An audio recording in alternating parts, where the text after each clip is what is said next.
बच्चों, हम 9th में समास पढ़ रहे हैं ना। समास के प्रकार हमने क्या क्या पढ़ लिया? तत्पुरुष समास पढ़ लिया, अवयवी भाव समास, द्विगुणी समास और द्वंद्व समास हमने पढ़ लिया। 2 समास हमको समझाने का बचा हुआ था, कर्मधारय समास और बहुव्रीहि समास। ठीक है, तो कर्मधारय समास किसे कहते हैं? कर्मधारय समास में पहला पद विशेषण और दूसरा पद विशेष्य होता है। पहला पद और दूसरा पद मैंने आपको समझाई थी, समझ में आया है ना।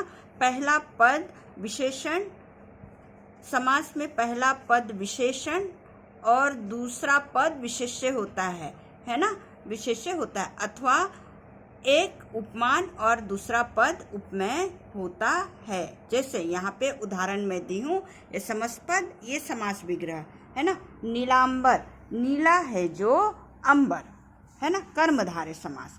कमल नयन, कमल के समान नयन। चरण कमल, चरण रूपी कमल। कुपुत्र, बुरा है जो पुत्र। कुपुत्र किसे कहते हैं बेटा? जो गलत काम करता है उसको बुरा है जो पुत्र। इसका हम समास विग्रह किए तो बुरा है जो पुत्र।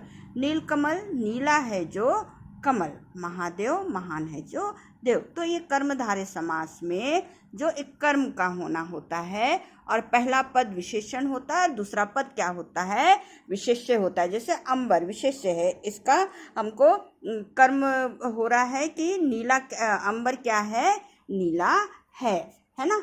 तो उसी तरह से बहुव्रीहि समास। बहुव्रीहि समास किसे कहते हैं? जहाँ पहला पद और दूसरा पद मिलकर किसी तीसरे की ओर संकेत करता है, अर्थात पहला पद और दूसरा पद प्रधान ना होकर तीसरा पद प्रधान होता है, जिसमें अर्थात जिसकी वाला वाली लग के उसमें हमको उसका अर्थ प्रकट करता है, उससे हम बहुव्रीहि समास कहते हैं, जिसमें जिसका, जिसकी, वाला, वाली आदि शब्दों का प्रयोग किया जाता है। जैसे समस्त पद है गजानन, समास विग्रह है गज जैसे आनंद वाला, है ना।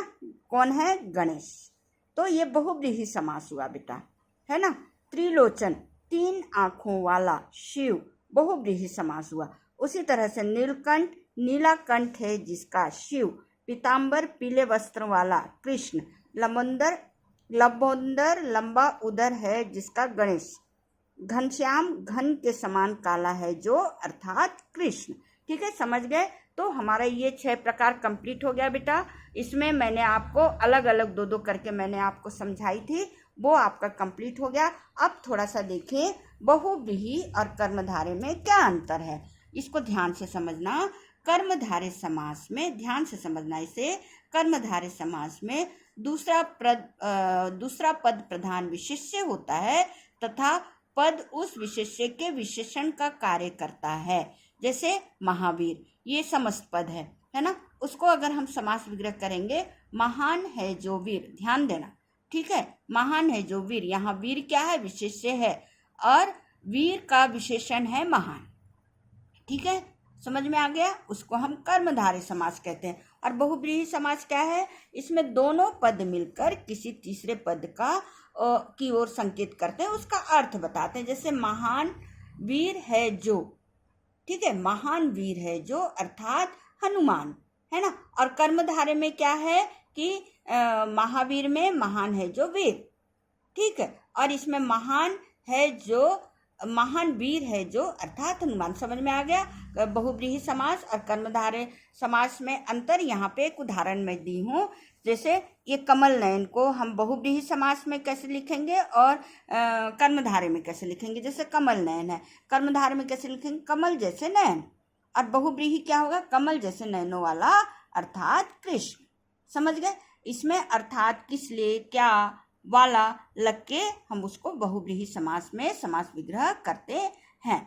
उसी तरह से बहुव्रीहि समास और द्विगु समास में अंतर, जहाँ पहला पद दूसरे पद की विशेषता संख्या में बताता है, पहला पद दूसरे पद की विशेषता संख्या में बताता है, वहाँ द्विगु समास होता है। जहाँ संख्यावाची पहला पद और दूसरा पद मिलकर किसी तीसरे पद की ओर संकेत करते हैं, वहाँ पे बहुव्रीहि समास। जैसे यहाँ पे भी मैंने उदाहरण लिख के बताई हूँ। जैसे यहाँ पे चतुर्मुख है, समस्त पद है, तो उसका द्विगु समास क्या होगा? 4 मुखों का समूह। इसमें भी हमको संख्या का बोध हो रहा है, ठीक है। और बहुव्रीहि में 4 है मुख जिसके, अर्थात ब्रह्मा, तो दोनों में थोड़ा सा अंतर है बेटा। ये पूरा समास आपको समझ में आया? मैं आपको YouTube का भी मैं भेज रही हूँ, उसको भी आप अच्छे से देख लेना और इसको आप कॉपी में लिख लेना। ओके बेटा, और समझ में नहीं आया जो तो आप मुझे उसे बता देना।